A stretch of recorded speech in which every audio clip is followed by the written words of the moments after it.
Welcome to another edition of the Sim Racing Garage. I'm Barry Rowland. In this episode, we'll be reviewing the Motus Ultimate Sim Racing Cockpit from the guys at Swedish Rig Designs, intended to be used with the SimRig SR1 motion system, but in this review we will be focusing on the cockpit itself with the SimRig SR1 review to follow quite soon. Time to put it through the SRG's review process and see how it does. So, let's get to it. Now let's take a look at the hardware bits we're going to be using to assemble this Motus Ultimate Cockpit from the guys at Swedish Rig Designs. First off, we're going to be using a 40 series profile, and this profile, if we're going to look at the end of it to see how it's made, and you can see that it actually has some cutouts in the middle here on this part that normally on a 40 series, and I have another piece right over here that I can show you guys. Or this is a regular type of 40 series profile. You can see the insides are filled. Of course, you still have the hollow parts over here on the channels. And this one, you can see, is going to be lighter because it's got bigger holes here, and also it's cut out around the middle. So very interesting that that's what they're using here. But because we'll be using this cockpit with a motion system, this is intended as a motion system cockpit designed for the motion system we'll be using, and I'll be talking about that as we progress through the build. Right. We also have a 4080, and again, it is the same profile on the cutouts inside compared to the 4080 that is what was pretty much known as standard 4080. Right. So 4080 is nothing more than two 40s stacked together. Okay. So those are the profiles we'll be using. Pretty simple here. Now we're going to be using corner brackets throughout this assembly, and these corner brackets are included with the kit. This is the first ones that I've had in the SRG that were like this. They're actually colored gray. They're anodized gray with a clear coat on them. Very nice looking, I think. And I'll compare that to a normally just clear coated aluminum one, right? So you can see the finish on that one. A little bit more industrial, and this is a little bit more polished, right? Show you the backs there. And of course we do have on these, show you the tabs sticking up there. So these tabs help us locate and give stability to the rig in general because they will fit in the channels. And they'll fit in the channel just like this. So it's kind of an anti-twist tabs on here. And sometimes we can't use these tabs, but they're easily broken off in case we have to mount this flush. Like if I have to mount a piece next to another piece, but this is going to be crossed like this, then I would actually pop these off. And I might have an instance where I do that. And when I do, or whenever I do, I'll show you me popping these tabs off and how all that works. But yeah, when it's like this, it's very cool. It stays in pretty tightly. So if I have this one sitting crossways on another piece of this profile, let's do it this way so you guys can see it, then this would be in this channel nice and tight. But again, I'd have to knock the tabs off because obviously they're not going to fit this way.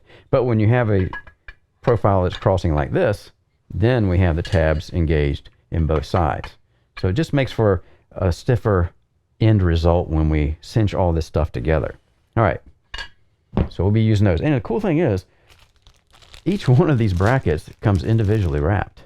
So I got a bunch of these, and each one has their own personal little bag. And of course, that's to help keep them from receiving damage in shipping, so they won't get all scratched up. All right, so we'll also be using some T-nuts, of course, because that's how all this works. And we have two different sizes here. They're both a 40 series spring-loaded T-nut, and you can see the little ball spring there. It pushes in. And we also have one, and this one actually is an 8mm, okay? This is an M8 thread on here. This one over here is an M6 thread, right? So that's for attaching accessories. So they give us a few of these so we can attach like shifters and things like that into these channels. And they're all spring balls. And spring balls, of course, the advantage of a spring ball is I can roll this in anytime I want. If I already have everything assembled or have something assembled on both sides of this profile, then yeah, I'd have to take it apart to use a regular type of T-nut that just slides in. But with these, you can just put them in like this and and they call them roll-ins because that's what you do. I take my fingernails and my two fingers and just kind of roll them in. Like so. Let me get them on here. Well, I can get it to press there. There we go. You gotta kind of get the angle right there, and then it pops in. like that. And then it won't come out, which is very nice when you're trying to attach something. I'll pull this back out. Now, both of these also have the grooves on top. And you can see these grooves will match the channel that's in this profile. So that helps you center these. And plus, when you pull them up tight, it keeps them from spinning around inside the channel like a normal one would do and just catch the sides of the channel. So yeah, very nice hardware here. And again, we have some M6. Actually, these are M5s, I believe. Yeah, these are M5s, not M6. I stand corrected. That's too small to be an M6. So these are M5s. But these M8s will screw into these T-nuts like this. So yeah, great hardware. And the M8s are a, probably, I'm thinking M6 hex. It might be an M5 though. Well, it might be an M5. But you can see, I'll give you a closer look at the actual bolt here. Nice socket head cap units, stainless steel, and yeah. We've seen these a lot as I built a lot of these profile type cockpits. And yeah, so it's going to be pretty simple to build this, and we might as well get right to it. First, we need to assemble the base of this cockpit. And I've already got the T-nuts, as you can see, already installed in these profiles. And I just like to do that as a kind of a pre-configuration thing before I go over there and stick everything on. But it's pretty simple configuration what we're doing here. We've got two 1300 millimeter long pieces here. And of course, these are going to be the longitudinal sides or base sides of profile for the cockpit. Then we have these 480 millimeter pieces here. And these are going to be the cross members. Right? They're going to stand up like this on top of them. And we're going to have one here, and we're going to have another one over here. And this is obviously we're going to be mounting our seat to this. Okay. Now, again, I like to pre-stage this stuff, but just to give you a quick example of what I'm going to be doing, I'm just going to be, let's say this is the long piece, the 1300 millimeter piece right here. And again, this is our 480. You just kind of sit it on top of each other like that in a 90-degree angle, and we take our 90-degree corner brackets and put them right in there like that. And that's good because we're using tabs. The tabs on these, we're using those on both this bottom channel and the top channel like that. Right? And then we come in with our M8s and just secure it. Simple as it can be. Now, there's only one thing to pay attention to here in the instructions. It calls for the back cross member to be 120 millimeters in from this edge, from the rear edge. So we can't mount it. Normally, I would be mounting it something like this. All right, just kind of flush with the back edge. Get this back a little so you can see that a little better. But because, again, later on I'll be mounting some actuators to this frame, we need a gap of 120 millimeters from the back. And I've actually gone in, but actually, I don't know how well you guys are going to see this, but I have a pencil mark right here. Oh, there it is. And I have another one up here. All right. Now, the one up here is a 335 millimeter mark from the 120 millimeter mark. And yeah, this is the spacing that they recommend for your two uprights. So we put one here at the 335, and that's the outside edge. That'll be the back edge of it at 335. And then we'll take another one and put it here at 120. All right. And we'll kind of see if we can do this without dumping them. Hey, look at that. It's working. All right. So this will be shaping our box. We'll take this other 1300 millimeter piece and put it on the tops of these guys. And pretty simple. We're just making a little box here. And the thing is, it says 335 millimeters from the back of this one, which is where this one is sitting, to here. But if you have a seat bracket that needs maybe a little bit, a little bit of tweaking back and forth here, I would not be too concerned about being exactly at 335, because we will be putting some actuators up at the front here, ahead of our seat. So it's just something that you want to keep in mind. Again, we'll see how this all goes together once we get over there. And yeah, that's what we're going to do now. Now we have the base assembled. Pretty easy, really. And I'll go ahead and get a little closer here for you guys so you can see the corner brackets and how those went in on each side. So we have 2 on each bar, which gives us 4 on each side. And of course, we have another 4 over here. Right. And I'm on my marks. I don't know how well you guys can see this, but there's the 120 millimeter mark, And over here, there is the 335 millimeter mark for the spacing of the crossbars. So yeah, real simple to do. I mean, that's why I love profile in general. It's just so easy to use.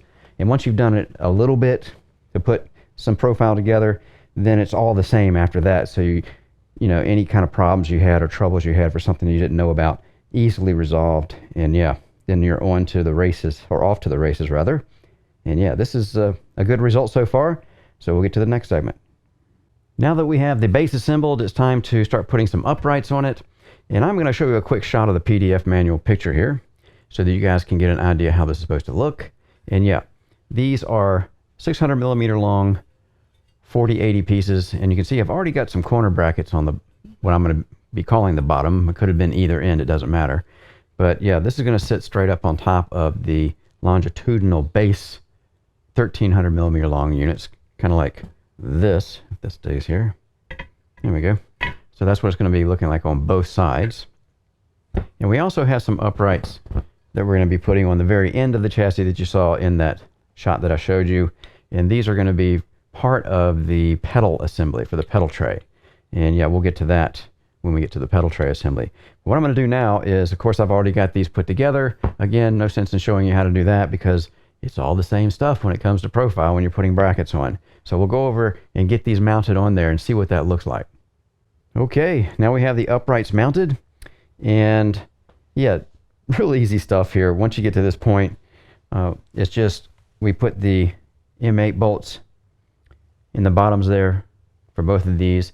Now, there's no distance requirement in the manual between this front support that's going to be part of the pedal tray support and the wheel upright, the wheelbase upright rather.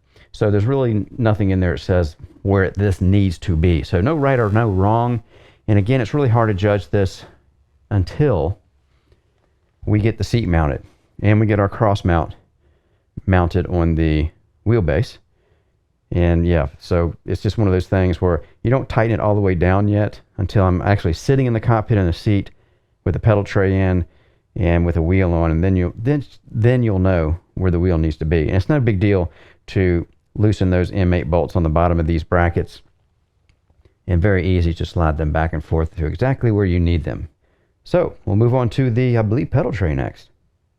Now we're going to start building the pedal tray. Probably the most complex part of the whole build. It's really not that complex. Now, we're going to have 4 pieces of 4040 profile that is provided in the kit, obviously. And 2 of these are 360 millimeters, and that's these guys here. We also have, that I've pre-staged a little bit, some 400 millimeters. Now, the 400 millimeter pieces are going to be the spreaders, or the lateral pieces for this construction. And the 360s are going to be on the side. Because if you remember when we made the base over there, it's 480 millimeters between the 2 longitudinal base beams. Because the cross members we use for those, there's spreaders if you will, are 480 millimeter. So this will be the same thing. So it's going to fit in between that. All right. So we got plenty of room to go to tilt it or move it back and forth or whatever we want to do. It's going to fit in between the existing frame. Now, this is pretty easy to build, really. I just put some corner brackets on here. Remember, these are the 400 millimeter pieces. I've even put the T-nuts on there already on both sides because I'm just going to kind of slide one side on and then the other side. And I'll show you what I mean by that. I'll just take one of these 360s and let me turn this the right way and just slide it in like this. And there's one in. Get the other one ready to go. See how easy this stuff is? Man, I love working with profile. It's just so easy. All right, so now we got one side in, and we'll come over here, go to the other side, and do the same thing. And of course, I've left these nuts, these bolts and the little T-nuts here, enough space so this slides in easily. As you can see, it's sliding right through. And one more to go. Get that one in. And there we have it. So this is what it's going to look like. But there's a couple other pieces we're going to have to put on here. Let's get this kind of squared up here while I'm looking at it. And of course, we can actually adjust these bars in and out from each other to accommodate different types of pedal bolt-on patterns that were depending on the pedal we're using. And I'm not sure what I'm using yet, so I'm just kind of lining it up to where I think it might be right. Now there's another thing we're going to do too, because we have to attach this to those uprights, the wheelbase uprights and the little uprights that we put on the front of this frame, or the base frame, when we got started with this project. And we're going to be using these corner brackets. And remember, these corner brackets that we're using have these tabs on them, right? But these tabs won't allow us to set these brackets like this because they just won't fit on there, right? They're fine this way, but as I said in a previous segment, they just won't go this way. So what you have to do is snap these tabs off like this. So you can see I have this one. The tabs are snapped off. And there's a couple of ways you can go about doing that. And I use a screwdriver for the one back here. Unfortunately, they don't break off the same way, because the one back here, right here, this one has a lip on this edge here, right along here, that allows you to get the screwdriver down in that slot between that lip and that tab. See that? And it's easy to break that one off. Of course, you just got to get your flathead screwdriver like this. We'll put it in here, and I just kind of hold it, kind of wiggle it, push down on it so I can get it all the way down as far as I can, and then I'll just kind of bend up on it like that. And there we go. That came off very nicely. See? Little square piece there. And we have a nice flush piece now on here, so it won't get in the way. But this one up here doesn't have the same lip behind it. So if you get a screwdriver and you put it on here and you try to do the same thing lifting up, there's really nothing for the blade to brace against on this going this way to snap that off. So there are other ways to do it. And one way is to take a pair of pliers, if you have one with a nice flat piece on it, and just kind of grab it and break it off. But unfortunately, these are not doing it, or not coming off very well that way. So what I'm going to do here is go over to a wood block, and I'll demonstrate to you here, but I'm not going to do it because I don't know, I might do it here. It's going to make some noise though. And what I'm going to do is take my little hammer here, it's got a little head on it, and I'm going to put it on the corner here of this cart, but I usually do it on my wood bench over there. And you can just kind of tap this on the top. I'm not sure how well it's going to work here because it's plastic. You know, this underneath this towel, it's metal frame here, but this is a plastic cap. So let's see what happens here. There we go. Hey, it worked. So I just hit it enough to where it folded over on itself. So now it's just kind of sitting in there, and I'll get my thumb in there and see if I can. There we go. Popped right off. There it is. And now, get some of that flaked off paint and anodization off. Now we have a nice flat surface. See? So this will sit on here like this, easy now. Right? Get this back over here so you can see it. And actually we're going to have them this way because we're going to be attaching to the uprights on the wheelbase and back here on that little upright that we put on the frame this way. So that the whole frame, once it's assembled, is going to be able to kind of tilt for us, right? So that's what I'm going to do. I'm going to go ahead and put these on, and then I'm going to go over there and install it and see how it looks. I'm ready to attach the pedal tray assembly. And again, I wanted to show you this one more time, that these corner brackets here that we put on will have the T-nut facing to the outsides of the frame. You'll see how that works as I'm going along here. And I'm going to kind of put this in between these uprights and get my nut started. So I'm going to kind of pull these out. These are kind of loose, so I'm spreading them apart. I usually get one side started, and then I'll go over to the other side and get it lined up so it will start. And let's see. Now, you really don't have to do it this way.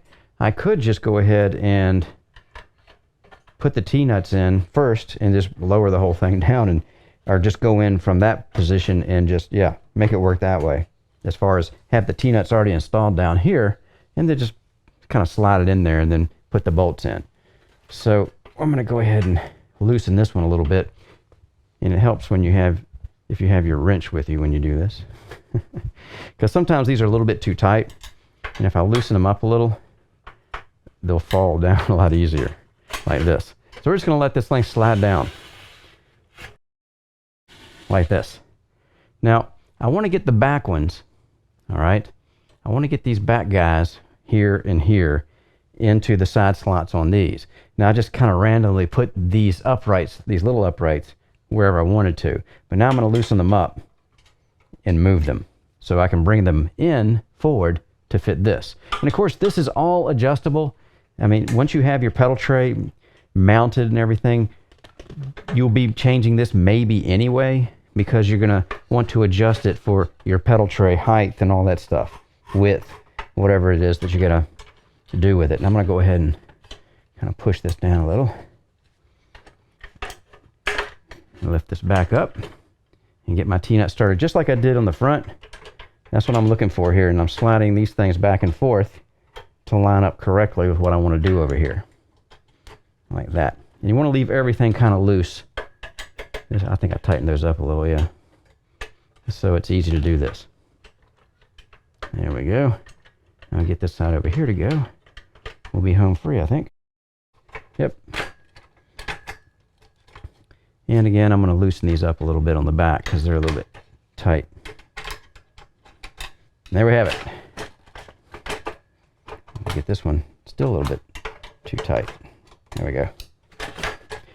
All right, so this will give us some angle adjustment on our pedal tray, or we can lower the pedal tray pretty low here. I like this, that this is so low, because when the seat's sitting on here, the idea is to get your heels where they're resting on your pedal plate, or rather on your actual pedal's heel plate, whatever height that happens to be.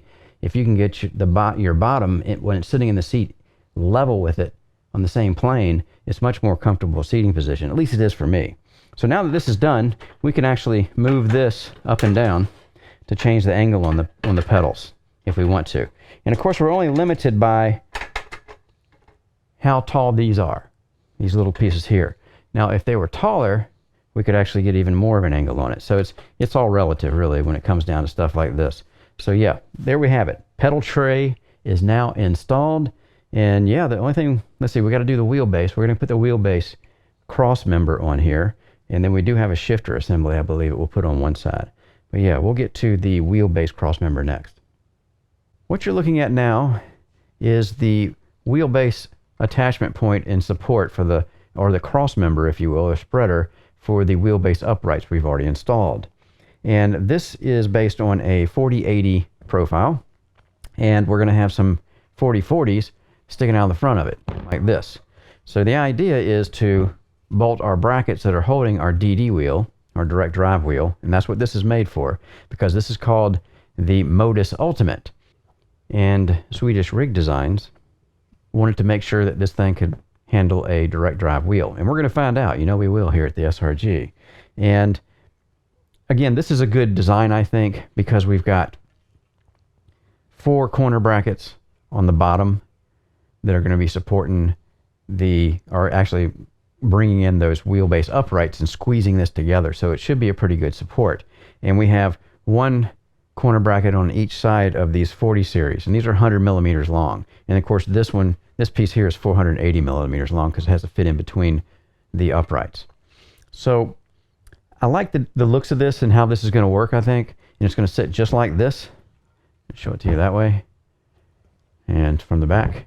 Now, if I think it's not stiff enough, the beauty of 80/20 profile, or profile extrusions in general when you're constructing with them, is that I could actually put 2 more brackets on the top of here if I'm having too much of a twist motion, right? Depending on what's happening at the bottom where the wheelbase uprights are mounted. And you can actually reinforce those too with some side mount plates. So there's ways to reinforce things and make them stiffer. But we're just going with what their design shows. And I could even put another corner bracket under here, connecting this piece to this piece, if I'm having some kind of a up-down motion. But remember, these corner brackets have those tabs in them. I'll show them to you once more. Where are they there? So these tabs in these channels are going to help keep that from happening. hopefully. So we're going to test it once we get it mounted. So what I'm going to do now is go ahead and put a T-nut in each one of these corner brackets on each side, and then I'm just going to do just like we did with the pedal tray on the last segment and just float this down to where I think it needs to be, or just level or whatever. I don't know exactly where it needs to be until I'm sitting in the cockpit with a seat and a wheel and all that stuff mounted. Then you'll know for sure. But we'll just go ahead and set it in there and tighten it up and see what it looks like. The wheelbase mount is now installed, and we'll take a closer look at this. And again, it was just a simple matter of putting some T-nuts on both ends of this, lowering it into the side profiles, as you can see underneath there, and tightening everything down. And right now, I have it level with the top. As you can see, it's level on both sides. I'm not sure if this is where it's going to stay, but again, we just don't know until we get the seat over there installed down there. And yeah, then we'll make our adjustments once we have pedals and seat and stuff like that done. And last thing we have to do is install the shifter mount, and we'll get to that next. This is the shifter mount piece, and it is simply a 4080 profile that we've been using before. And we're putting a couple of corner brackets on it. And I did have to take the tabs off of these two corner brackets, like if you've been following along, you saw that I did in one of the other segments. And we left the tabs here because, I'll turn this sideways here. We left the tabs on these guys because they'll be on the upright channel and they'll be able to lock in. And you could also spin these around and just mount this right up against front ways, up against the wheelbase upright. But this chassis is, let's see, it's 480 in the middle plus two more 80s. That puts us at what, 560? So 560 wide total on the outsides of the frames. So this is going to be sitting on the outside of the frame, so that's going to kick it out another 40 millimeters, all right, where the shifter is going to be mounted. And depending on the width of your seat that you're running, this is kind of a narrow chassis here, but depending on the kind of seat that you're running, how wide it is, yeah, this is probably going to be a good idea to kind of kick that shifter out away from you a bit more, so you make sure that you can clear the seat wherever you're mounting your shifter at. But we'll look at that as we start mounting gear onto the rig itself. Now we have the shifter mount mounted, and you can see it's going into the upright, the wheelbase upright profile, and we have our two brackets in there. And there's I actually have an extra piece of profile, and I might, here's the thing with these kind of shifting mounts, the way they're mounted on the side or even in the front, there's nothing on the back here to support it, and I think that it would be nice to have something going from here, or on the bottom maybe, down to the side of the profile down there. Now this may be stiff enough, I don't know yet. We're just going to have to get in and put a shifter on it and see how it does and go from there. But yeah, that's again the great thing about working and constructing with aluminum profile, is that there's so many options to get things dialed in exactly the way you want them to. So we'll go ahead and get to the next segment. Now for the last piece of the puzzle here. Now remember in the intro I was telling you guys that this cockpit is going to have a motion system on it that was designed to be with this cockpit. Although you can mount it to other cockpits too. But this is how this one is going to set up. And what we have here is some long 780 millimeter 20 millimeter profiles, and you can see the profile of it there, and that's more of a solid profile. And we have 4 of them. They're going to be in pairs because we need the actuators are actually going to sit in between them. I'm going to show you a shot here of the PDF manual showing you how these are going to go on. They're going underneath the cockpit, and because the cockpit's going to be sitting not on its feet that are running along those profiles, but actually sitting on actuators. So the hardware that we're going to be using here is these corner brackets. And there's little teeny guys for 20 series profiles. Now they have the tabs on them, which are good for going onto the profiles underneath, which are 40 series profiles. And these tabs probably won't engage very well because, well, they're 40 series profiles. But I'm going to show you a setup on how this is going to go. And we're going to have 2 of these on each side, as you saw from that, if you saw from the diagram, if you want to go back and look at that. And I have a 20 series T-nut that's going in here. I'll do with the rest of them. There they are. Little guys, these little teeny guys. See them? There we go. Little spring ball twist in T-nuts. Very cool, actually. And they are 5mm or M5 as far as the thread goes. So that's going into this track, and that's what we have right here. All right. So we have the M5 screw. Now there's two sizes of screws included with this kit. We've got a longer one and a short one. See those? The short one goes into this profile. The longer one is going to go into the other T-nut, and you can see the other T-nut is actually a 40 series T-nut because that's what we need to slide into those 40 series profiles, the 4080s that make up those longitudinal profiles for the base. So they're just going to kind of slide in like this, right? Pretty simple, really. I just want to give you guys a close look at how this looks. The T-nut almost is bigger actually than the little bracket here. All right, so I've already got two of these made up and ready to go. And what I'm going to do is take the chassis and put it on blocks, a block on the front and the back, so I can get it high enough. And I'm just going to slide these in, right? And yeah, slide them into where they're supposed to be. Again, if we look at that diagram one more time from the instruction manual, the PDF, you can see where it's supposed to be. Of course, I'm sure there's some variance allowed there to get finite adjustments, but that's the beauty of this. It's going to slide back and forth and get it done for us. So what I'm going to do is go ahead and make up these other two, and then go over, get the cockpit up on blocks, and slide these under there. And yeah, we'll come back and take a look and see what that looks like. The 20 series profiles are now mounted, and yeah, they look okay. It was a little fiddly to get those. You have to get up underneath. Of course, I do have these on 6-inch wooden blocks, and yeah, it was a little bit easier to get to them and tighten things that way. But getting these things sorted to the 780 millimeter between the rear one and the very front one, and then of course we had to have them spaced out at 108 millimeters. But I got all that done. It was a little fiddly to get it dialed in exactly right, but yeah, obviously it's doable. I'd like to see maybe something a little different for mounting the SimRig SR1 actuators. Maybe just some brackets that fit on the side somehow. But yeah, this is going to work. But it's something to be a little easier if we just had some side brackets. Anyway, everything looks good now. And what I'm going to do is go ahead and probably just put everything on here. The seat, the pedals I'll be using, the wheelbase I'll be using. And when we come back, you'll probably see the actuators sitting on here also, because then from there we'll just start driving and see how this rig does. Remember, this is a review for the Swedish Rig Designs rig, or cockpit here, and I'm doing a separate review on the SimRig SR1 motion system. So yeah, we'll get to that next. Now I have all of the hardware attached to the frame, and I just want to show you guys what we ended up with here. And you can see we have some actuators on here now, and these are from SimRig. This is their SR1 kit, and remember we were putting those 20 series profiles on to accommodate those and accommodate them rather nicely. It wasn't the easiest thing to bolt those actuators on, but it wasn't too tough. It's just a little fiddly, but yeah, of course we got it done, no problem. Gonna run an NRG Prisma seat. Let's see, we're running the SC2 Pro wheelbase from Simucube, and an Asher button plate on a turn racing wheel with the HRS Zero Play. And this is heavy stuff. I want to put some weight on this because I'll also be testing the motion system that you see here. And we have some Wave Italy pedals down here. And here's the thing. I want to show you that I changed up something here.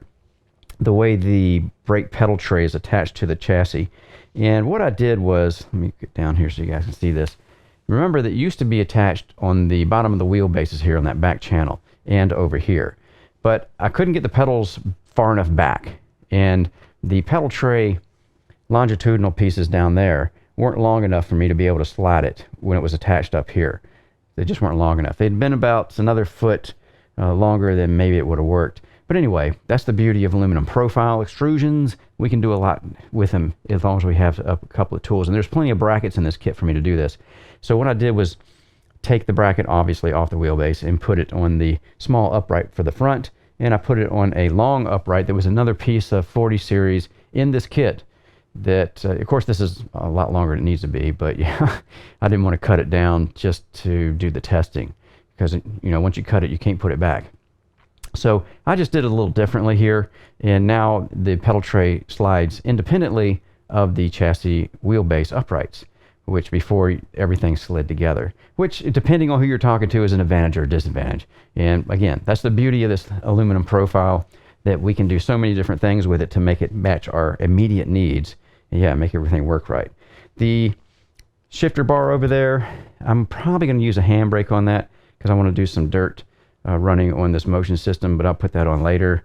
And yeah, so everything's set up on the rig now. Now is we need to get in. Well, one thing I wanted to tell you, or show you rather, I did a clip here of the flex in the wheelbase system. You know, I always do those tests on all cockpits, and it's you can see it here. I think it looks worse than it is, and it doesn't look that bad to begin with to me as far as flex goes in chassis that I've reviewed before. And when I'm driving with it, I've already been driving this a little bit, I can't really tell that much. I think it's doing a good job considering we only have a corner bracket on each side of the wheelbase down here where it meets the rig. Now they do make plates if you want to reinforce that area that would attach in both of the channels on the bottom there of the 4080 piece that's going longitudinally, and would also have 2 holes to attach 4 more bolts, or 2 or 4, however you want to do it, up here. So we'd have some more bolts up here and up here tying this together. And you could even put one on the other side to make it super strong on either side over there. Kind of like, oh, here we go. Here's a good example. Let me just show you right here. See, this is my upright for my monitors. And you can see I have that plate, or a similar kind of plate. I would just probably use one that had 4 on top and 4 on the bottom straight up and down. Don't need the wide bottom like it is on this one. But that's what I'm talking about, just an example. That really stiffens things up if you feel like you have too much flex. And of course, I'm running it low enough that if I wanted to, this top 4080 piece, I could actually put 2 more corner brackets in there if you want, right? And that would stiffen it up. We have 2 on the bottom already, but yeah, that would keep any twist out of it. So I think if I was going to, if this was my personal unit that I used every day, I would probably do that just because. But it's not too bad as far as the flex, as far as what you feel when you're running it. It doesn't affect the driving at all, I would say. So yeah, let's get in and drive this thing and see how it looks as far as running. And of course, we're going to be running it with the motion system, so we'll be putting even more stress on it than just sitting in it in a static situation. Now we can do some testing under normal driving conditions. And what better way to test a profile cockpit than to attach it to motion and see how it handles that. And of course, this cockpit from SRD, or Swedish Rig Designs, is intended to be used with the SimRig SR1 system that you see here. That will be a follow-up review following this cockpit review. And we're in the Ferrari 488 GT3 as usual in iRacing at Sebring. And I was running it pretty hard here. You can see I've got a pretty good motion here. I got it diving pretty good on the pitch under braking, just so I can get a feel for, you know, how the cockpit reacts under the weight shifts and the stress of being shifted around like that and moved around. And when I was running the Ferrari, I didn't see any problems at all. It handled it without even blinking an eye, so no worries there. But then it was time to move over to the rally car and start jumping, which we're going to get a lot more motion here. And of course, the dirt tracks are a bit bumpier than even Sebring is. And yeah, once we get into launching this thing off the jumps and hitting curbings and stuff hard like we do in the rally cars, that's going to put more pressure on the system. And this is typically where I'll run a little bit jumping around like this, and then I'll get out and go over the main parts, the attachment parts, and just make sure that none of the bolts are coming loose. And if they are, no problem, just snug them back up, because it's not unusual that you will find something like that, especially under these kind of conditions of using a cockpit with a motion system. That, you know, under the initial tightening of fasteners, there's always, you know, some slack in there that can, once you start moving around and put pressures, lateral pressures and longitudinal pressures and even heave pressures on the system, it'll shift the profiles, if you will, and loosen up things a little bit. But then you just go back down, snug them back down, and you're good to go. And of course, the ultimate test is jumping in the trucks. And this is my new ultimate test for motion systems, and that's in iRacing in the Lucas Oil trucks. And this is the 4-wheel drive truck, and they got some big jumps like this one that will just definitely shake up your cockpit, no matter which one you're running. And I have to say, I couldn't find any obvious bad habits here. Everything just worked, and it wasn't, nothing came loose. There was no creaking or squeaking anywhere. It just worked great. So yeah, I mean, that's about all I can do as far as, testing the cockpit for how rugged it is. And yeah, we'll probably just go ahead and get to the final thoughts next. Final thoughts on the Motus Ultimate Cockpit Kit from the guys at Swedish Rig Designs. This cockpit is designed specifically for use with the SimRig SR1 motion system, which I am reviewing for a later release date. So, it does have some parts that you would not see on some of the other cockpit kits that are available from SRD. The Motus Ultimate is designed to handle direct drive wheelbases. SRD uses aluminum profiles to build their cockpits, which I consider to be, well, the best way to construct a sim racing cockpit. No other prefab tube type cockpit offers the versatility that the aluminum extrusions do. The kit arrived from SRD in pretty good shape with minimal scratching or dents. All the needed hardware was present and accounted for, and I even ended up with some spare parts that can be used to add more components in the future if you want. Constructing the kit was pretty straightforward with no real dramas. The part that took the most time was mounting up the 420 series profiles used to attach the SR1 motion system's actuators. I did change the pedal tray attachment points to get the proper foot position for the pedals that I was using during my testing sessions. And it was nice to have some extra profile to get this done. Now, the wheelbase section does have some flex to it, but I don't think it's enough to have a real negative effect on the driving experience.